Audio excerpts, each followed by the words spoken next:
নুরুল আমিন আল ফরিদি কেন্দ্রীয় শাখা মুফতি কেন্দ্রীয় শাখা মুফতি আলহামদুলিল্লাহ ওয়া কাফা ওয়া সালামুন আলা ইবাদিহিল্লাযীনা ইসতাফা আম্মা বাদ আলহামদুলিল্লাহ আমরা সকলে আজকে জানতে পেরেছি বুঝতে পেরেছি সারা বাংলাদেশে উত্তাল শুরু হয়ে গেছে। শুধু সারা বাংলাদেশ নয় সারা পৃথিবীতে উত্তাল শুরু হয়ে গেছে।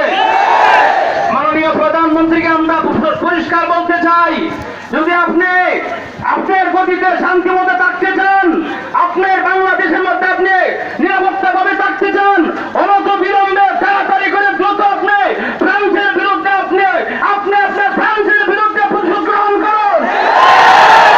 আমাদের সকলের প্রাণের দাবি হলো অতি তাড়াতাড়ি করে আপনি ফ্রান্সের যে সমস্ত দ্রব্যমূল্য রয়েছে এই পণ্যগুলোকে আপনি অতি দ্রুত বর্জন করার চেষ্টা করুন।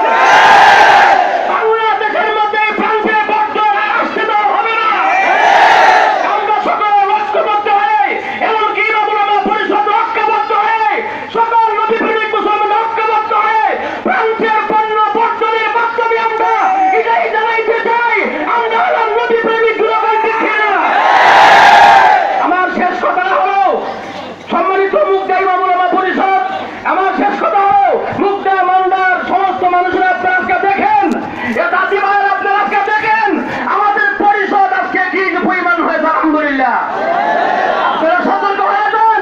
দাদি ভাইয়ের আপনারা এখনো অনেকে আছেন সোজা হন নাই, যদি সোজা আঙ্গুলে সোজা হন হবেন, আমরা হচ্ছে আঙ্গুল পাকা করতে আমরা জানি, আঙ্গুল পাকা করতে আমরা জানি।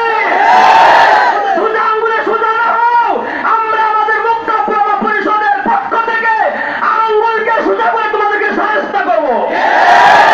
আমার শেষ কথা হলো ভাইরা আমার, আমরা সকলেই নবী প্রেমিক। আমাদের নবীর জন্য, আমাদের নবীর ইজ্জত সম্মান রক্ষার জন্য আমাদের জান মাল প্রয়োজনীয় জীবনের সবকিছু বিনিময় হলো যদি আমাদেরকে আবারও ওই আপনার কি বলে আমাদের ইসলামের বর্তমান আমির আল্লামা জুনায়েদ বাবলুকে যদি আমাদেরকে আবারও শব্দ করে ডাক দেয়, আমরা আবারও যাওয়ার জন্য